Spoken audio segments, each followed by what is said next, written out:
Quand j'étais en maladie infectieuse, puis après, quand j'étais au ministère de la Santé, c'était à la fin des années 90, au début des années 2000, on a mis en place plusieurs programmes de vaccination pour lesquels on avait des choix. On ne pouvait pas tous les implanter en même temps. Et puis, il y a eu beaucoup de questions à savoir pourquoi est-ce qu'on implantait la vaccination contre le méningocoque avant les autres vaccins qui étaient disponibles, mais pour lesquels on ne pouvait pas réalistement penser de tout faire en même temps. Et les gens étaient habitués d'avoir des discussions sur les volets épidémiologiques, sur le fardeau de la maladie, sur l'efficacité des vaccins.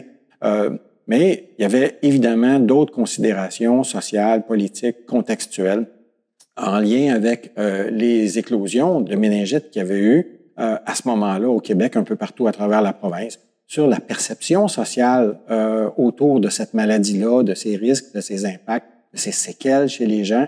Au niveau des acteurs politiques, ça devenait un critère très important d'acceptabilité sociale au niveau des vaccins pour faire ses choix, pour prioriser ces choix-là.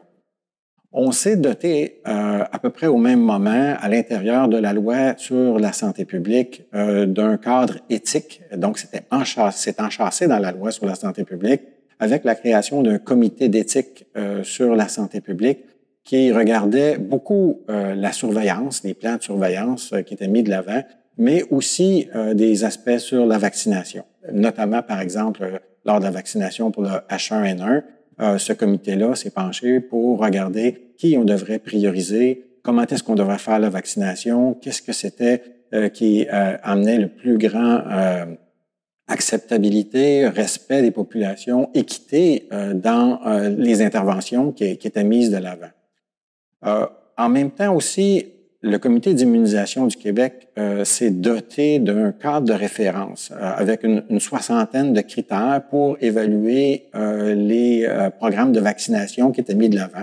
Il y avait des critères très classiques, comme je mentionnais, sur le fardeau de la maladie, sur l'impact des problèmes de santé, mais aussi sur l'efficacité des interventions, sur le coût des interventions et sur l'acceptabilité des interventions dans la société.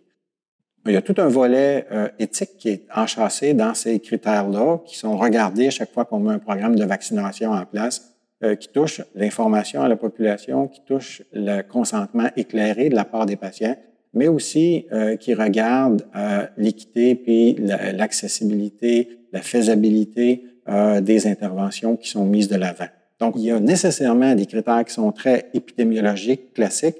Il y a des critères qui sont éthiques autour des personnes à qui on l'applique, mais il y a des critères économiques et politiques autour de ça pour être sûr que le programme qu'on va mettre de l'avant, ça va être des programmes qui vont être durables et puis qui vont être bien acceptés socialement dans la population qui va recevoir ces programmes-là. Donc oui, il y a des éléments éthiques qui sont importants. On s'est donné des outils dans les 20 dernières années pour y faire face.